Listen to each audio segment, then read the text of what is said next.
Some viewers may find the following video disturbing. Viewer discretion is advised.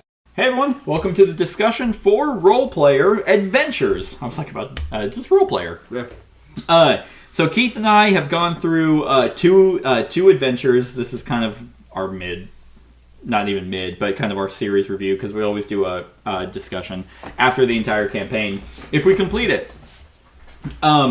But luckily, you actually have a reference with regular Role Player, because we played it to make these characters. Yes, of course. Yeah, I'm a huge fan. Yeah. No, I absolutely love Role Player. Because originally, Role Player, when it came out, was just make the characters and score. Yeah. Each expansion added, the first expansion added, you can fight the monster, so you kind of... Because what sucks is, like, if you were to play D&D and make a character... And that's it. Yeah. I'd be like, okay. Neat. Yeah, cool. Well, I've done that a lot of times. Well, I guess if you're going to have them on backburner, but you always plan to do something with Exactly, them. yeah. So having something to fight Tell that to my D&D Beyond backlog. Oh, God. Yeah. That does make having characters really nice. Yeah. But then they announced this, which was, yeah, okay, in regular roleplay you can go and fight, and that's all cool, but you really want to have a campaign with them. So when this was announced, I was like, that's going to be awesome. Yeah. And I actually played this when it was in, like, beta, when it was, like, prototype stuff, and then they sent me a review copy. So this was actually the first time I did Adventure 2, but I did the first adventure 3 times. Wow. And it stayed pretty much the same. Well, ours was more fun, though. Well, yeah, because I was playing with someone else. So, what... Better than nothing. What do you think of Role Player Adventures? I think it's super fun. It's a cool little twist on an RPG, especially like a tabletop RPG. Mm-hmm. It's not very nice. It's like super duper challenging. Yeah. You have to use a lot of logic, and it's kind of RNG, but you know. Yeah, that is true. Yeah, that probably would be my only complaint. Technically D&D is also exactly that. Exactly. You pass or fail and have fun or not have fun based off of one die roll, with actually almost like no mitigation. Yeah. Regular D&D is roll and add a number and hope you hit the DC. Yep. So I will say that, like, if you're going into this game and are expecting to constantly pass stuff, you're going to be very disappointed. Because what's fantastic about it is they didn't just make a campaign game, they kept the spirit of regular roleplay. Yeah. How well you make your character is deterministic on dice, but you have so many ways to mitigate that. And you have that here. Yeah, the RNG, and really the worst part is, okay, we can only succeed if we get 2 greens, and we get 3 dice. 1 green, great. Yeah. But I mean, they do implement things that help you with that. Like, right. you have cards that let you change the color of dice and change the number of dice, so... Yeah, exactly. And that is... Even though, because the dice give a little bit of element of randomness to it, but my favorite part of this game is the puzzle. Yeah. That every... It's almost like it's almost like a... Well, I think I said it best in episode... 1, 2? Adventure 1? Stressful Yahtzee. Oh, yeah. Yeah, a little bit, because you are just really hoping for exact numbers. Yeah. And if it was like, if that number was what you just had to be higher than, you'd pass every single time. Exactly, yeah. But, I mean, really, the moral of the story is it's an RNG deck builder. A little bit. Well, more hand builder than anything, just because, luckily, thank God, you don't draw from a deck. Yeah. Because that would just be a little much. But it's really cool because you're very limited on how many dice you get in combat. The skill checks tell us how many dice you get, but there's so many ways kind of around that. There's your dice limit, and then... And everything can be changed. Like, you can up your how many combat dice you get. You can up how many cards you can play. So, right. I mean, it certainly is a game that makes you feel better the further you get, but it still adds challenge. Yeah, exactly. And in each of those skills, in every single check, combat and skill, you have to work with your party. Versus, like, an actual D&D game where one person can tank. Oh, man, I crit. Oh, I crit. I crit. Okay, I'm doing all the damage. You guys are failing.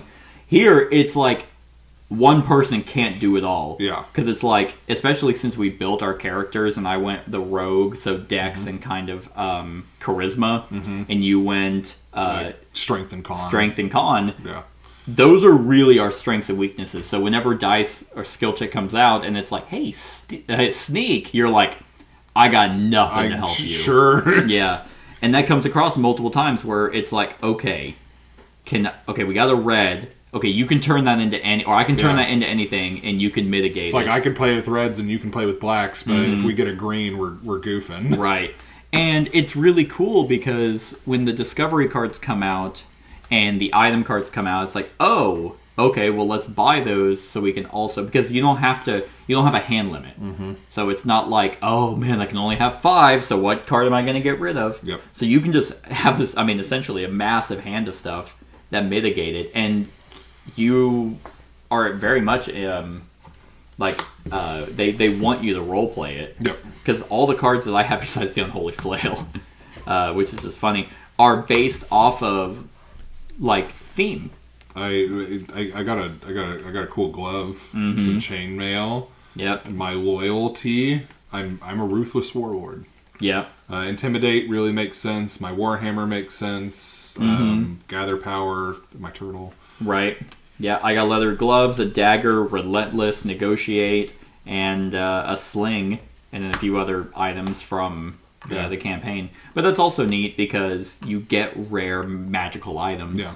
Well, a lot of these I picked whenever we were playing role player. So right. They were things that I thought made sense for my character. Yeah. Like I got a Warhammer because I'm a warlord. Yeah. So speaking of role player, because we imported our characters, what do you think of that? I think it's cool. I'd do it again. You would? Okay. Yeah, absolutely. Yeah. I agree. There are a few caveats to that, though, because the pre-generated characters you can just pick and know that they were made specifically for this. Yeah, but that sounds fun. Well, if you're wanting to try and I should say, Role Player Adventures is very much like a pre-generated campaign, like a whatever they call those in D&D. Yeah, it's a. I can't remember what those are actually called. Like a campaign book. Yeah. Yeah. It's very much kind of adventure module. Yeah. That's it.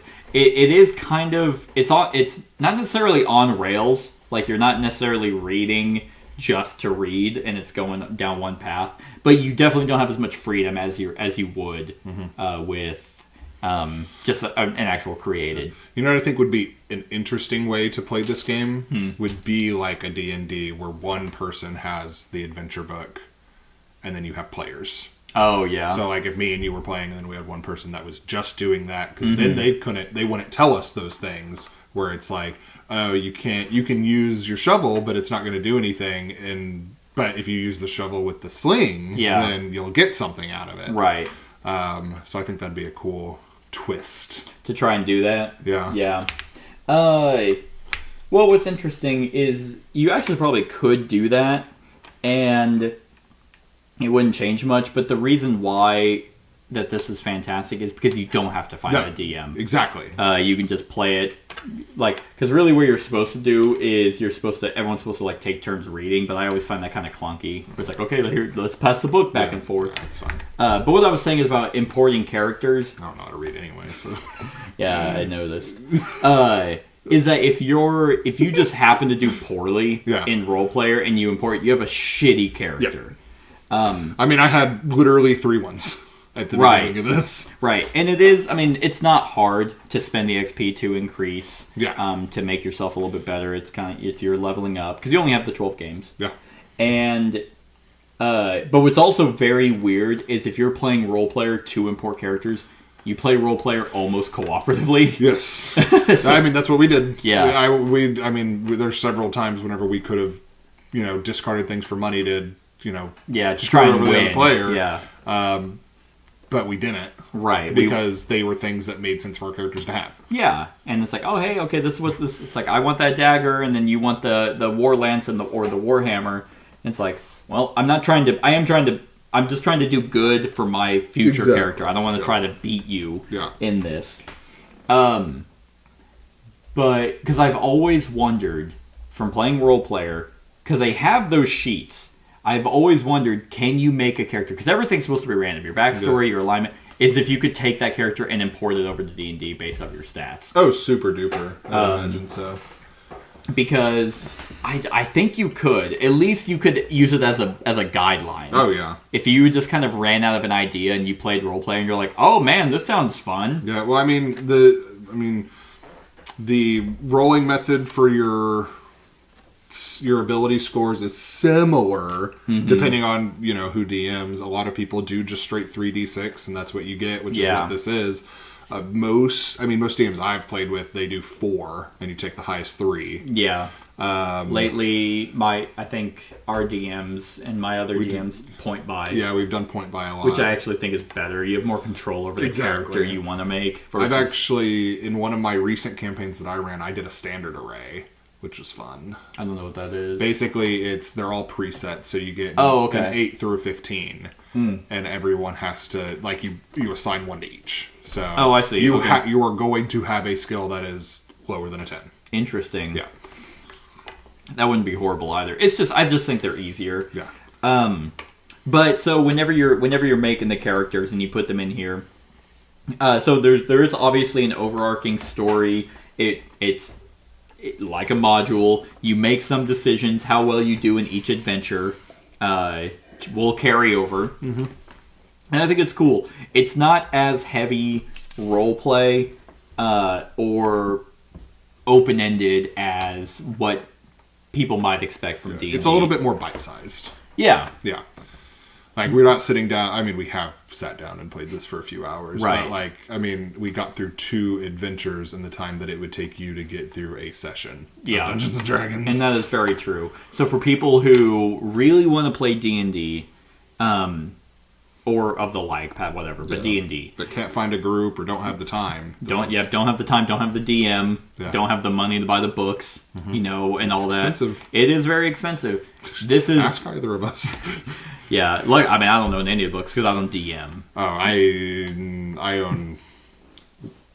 Probably DM. I DM. Yeah. I certainly own over $300 in books. Exactly. So. Josh, and Devin bought all the books. Maya, they all have a shit ton of money spent. And I think that it's just natural when you DM, you just kind of have to have all the books. If I DM'd, I don't everything. Yeah. Except modules. I typically, and here's the thing that is I'm advocating for this game. I do not like modules. I do if I'm interested in it. See, even then, Icewind Dale, because in my idea of D&D is exactly how Maya and Josh both DM, of very open-ended. I want to do whatever the fuck I want and be told a good story and build an enriching character and have enriching moments.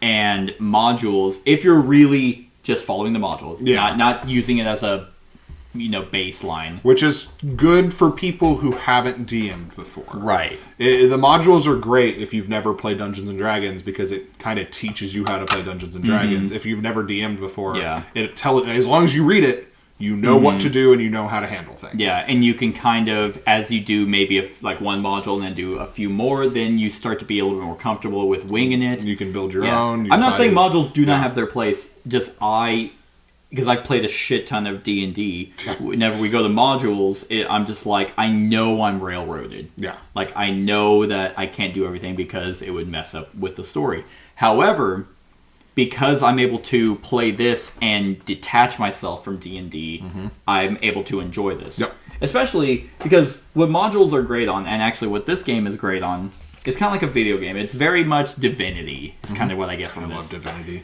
There's an overarching story that the game has to tell. That you follow. Mm-hmm.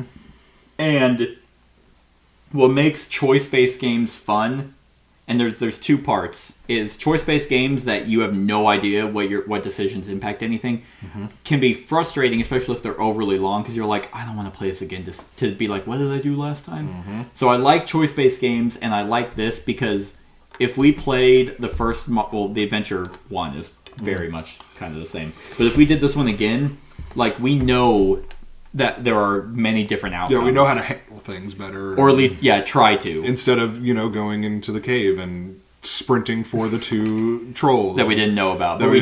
Yeah. We would then know about. Exactly. So we could go in and be oh, okay, we did this last time, and it's very obvious. And I like that, because that gives it replayability. It allows you to play, play it through one way and then be like, let's do it again, and then play different characters. Because it also does just enough role-playing that you're obviously not talking back and forth. No, but you still have power over the outcome. Yeah. It's like, oh man, what would our party decide here? And then you get to make the characters a little bit more. Or flip a coin. Or you can flip a coin. Because obviously in regular D&D you wouldn't, like, you have characters of totally different viewpoints and dynamics that you're like, I'm not going with you to do that. And then here you don't have that flexibility. You're literally on the same podium. Exactly. So you're going. So you have to decide as a team, as a fully cooperative team. Yeah. Which D&D should be like that. And if you're going to have characters that are constantly at odds, the DM should be like, look, one of you cannot make a character like this. D&D is supposed to be a core group. Or you talk to the DM and be like, hey, write my character out, have him do this, I'll build a new one. Yeah. Which with this, I mean, they kind of set it up to where once you start your character, you're not building a new one. Oh, yeah, absolutely. Yeah. You can technically add and remove characters. Has a save state. It's very simple. This game really doesn't have that big of a footprint. It's not some sprawling board that you're just like constantly having to flip. I mean, it has cards, but it's all organized really well. And you can just kind of pull them through. Yeah, it's not fiddly, very clean. You don't have to have a ton of stuff out here. Yeah. Yeah, a lot of tokens you're like flipping. Weird math you have to do. It's extremely streamlined.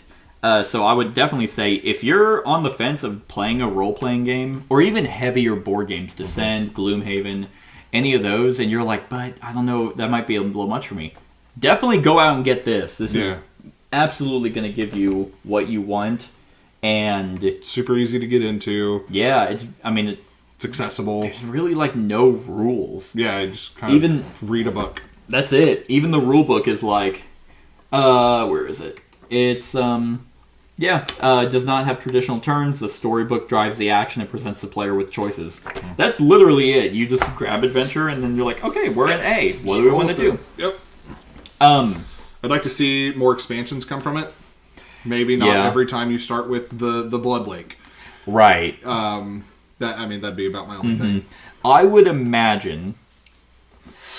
So role player itself with the Fiends and Familiars and Monsters and Minions, that's pretty much done. They could obviously add more to it just to give you way more flexibility in terms of character creation. Yeah. But if I had to guess, Thunderworks would most likely make role play like more modules. Yeah. Just like, hey, here's another expansion of the next 12 adventures. Yeah.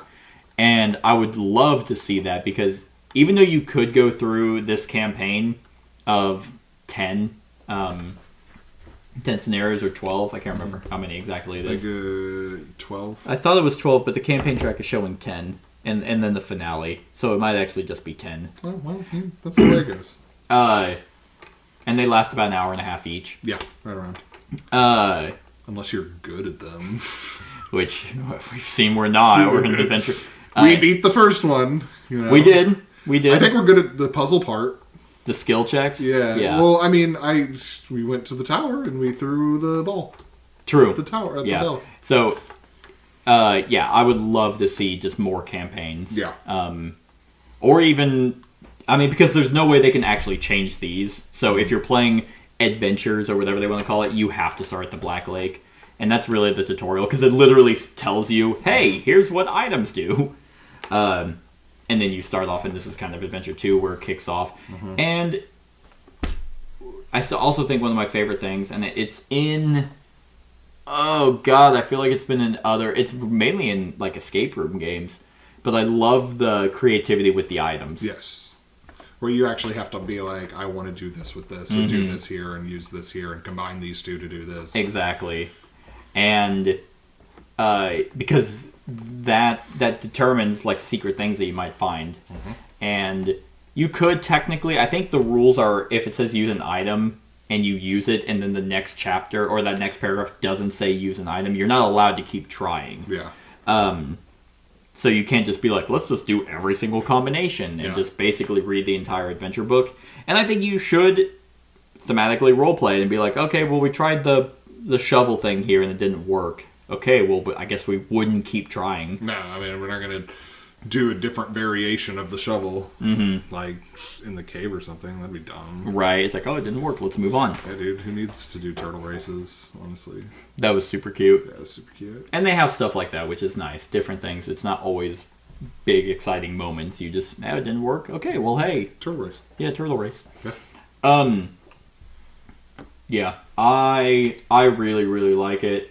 I'm excited to see how the adventures continue. Of course, with any campaign game like this, I would like to know how different games are. Yeah. Like if some other people were playing and they're like, "Oh man, yeah, we didn't get that ending at all." Because there's another game that came out called Sleeping Gods that has 13 different endings, I think, and you're supposed to get like oh man, I can't remember. I'm gonna say relics, but that's not the word. Totems. You're supposed to find totems, and there's like 40 in the game, something like that, and it's totally sandbox. It's the fucking best game I've played. But that game, people were telling me kind of what they got, and I was like, yeah, that didn't Get happen to anything us close at all. to that, Yeah. yeah. And It'd be interesting. Yeah. Luckily, we have the ability to play this as many times as we want. So. Exactly. Without having to have some sprawling campaign. Yeah, next time I'm going to be a frog. Right. Yeah. And your character, well, like, yeah, your character is still essentially the same. You just have different special abilities. And if you import, yeah, you kind of are building a certain character in that game. Yeah. I think, I mean, I don't want to dissuade people from using the pre-builds, but building, I've always been under the effect that building the character is half the fun. I do agree. So especially if you like write out backstories and stuff. Exactly. They give you a bunch though.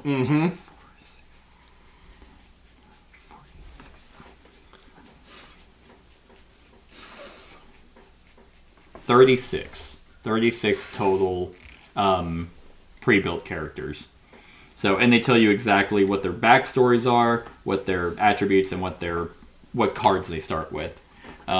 So, if you don't have role player, then you have 36 characters you still have to make. Options. Yeah, exactly. Yeah, I still think my favorite part, the writing is really good. It could easily have been ass, but it's good. It's fun. They put a lot of time into it. They put a lot of time into it. They even mentioned in backstory stuff that, like hard conversation topics, like technically for your backstory as a gladiator, it mentioned content topics, slavery, and things like that. Just in case people might be upset or whatever, they have it. So if you pick a backstory and you're like, I actually don't want to read about this, you just pick a different one. Yeah.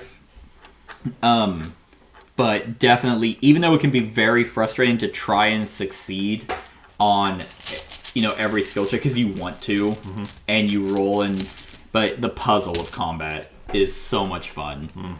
It could have easily just been like, okay, we get 3 dice.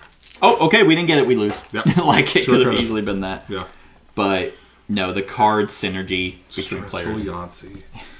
It is very stressful, but it's so cool because fun. when it does work and we actually, because there was a time when you were like, we got it. Yeah, we can do it. And that's exciting. Yeah. I like it. We haven't gotten into the backstory stuff. Mainly, it's cool that this is an expansion, this massive book of all the backstories. Because technically, those are supposed to be popping up next adventures. Yes, yeah. So we'll have more experience in kind of how these work. But it is really cool because this expansion, I would almost say it's a must because it does flesh out your character a little bit more than just having a backstory. And obviously, you guys are gonna have to now watch the next one because That's true because we should open and find out why people don't like me as Archambaldo. Why I was an outcast because I spoke in a weird way. You met some weird god. Some potato Cured yellow you of your tumor. my tumor. Yeah, some guy. I'm trying to look for that boy because he healed me when I was young. Or he prayed for me and named me after that Archambaldo. Archambaldo. So yeah, do you have any negatives? Anything that stood out that was annoying?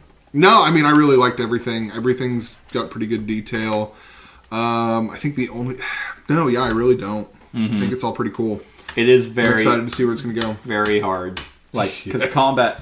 Oh, that's what I was going to say. It's like, even when you fail, there's a story element to that. Yeah. It's not just, oh, okay, you just failed, that's it. Yeah, game over. Yeah. But... Because whenever we were first fighting, and I was like... And we were just trying to get the numbers, and I was like, oh no, we need to actually focus on things that'll hit us back harder. Yeah. But the first fight is definitely a rude awakening on how you manage that. It's not just roll the numbers. Yep. You want to manage what colors, what numbers you need. What's hitting you. What's hitting back. And at least you're always rewarded. Yep. Which is nice. Get something out of it. Even if you goof. Even if you goof, which we did. A lot. And probably will continue to do. Apparently you can play in Legendary mode. We'll do that next time. Whenever we play... Parties who desire an additional challenge can play through the campaign Legendary mode. At the start of the campaign, we get Legendary. Playing in Legendary mode means the encounters will be more challenging. So yeah, basically, you have the title, or the keyword Legendary, which would have made the fight that we lost to even harder. Let's do it, and we'll play with the frog and whatever you want to be, and we'll do a Legendary run. Yeah, the frog and the penguin will do a Legendary run. God, that'll be rough. Stay tuned. Yeah, for part 2, even though we're not even done with this. Yeah, we'll do seasons. Yes, God. I mean, if they do come out with additional campaigns, obviously we'll have to play those. I'll show up. I'm curious. Yeah, I might do some research into that. All right. We'll be lit. So we'll obviously do another discussion after the finale of the campaign and see what our thoughts are as we play a little bit more. But for right now, on a scale of 1 to 10, what would you give it? Sitting at a hot 9. Hot 9. Yeah. Yeah, I completely agree. It's so much fun. It's super fun. Yeah, it's a blast. All right, so that's our thoughts on Role Player Adventures. Let us know what you think of the game in the comments below. Other than that, like, comment, share, and subscribe, and have a wonderful whatever time of day it is for you. Yeah, eat some hair. Hey everyone, thank you for watching, and I really hope that you enjoyed the video. If you would like to see more of my content, go ahead and click that subscribe button and the bell to be notified whenever I upload any new content. If you feel like supporting the channel, you can go ahead and click that Patreon link to be taken to my Patreon, and any help is truly appreciated. Other than that, stick around for any other run-throughs or reviews or cool top 10s or whatever I feel like putting on. Other than that, like, comment, share, and subscribe, and have a wonderful whatever time of day it is for you.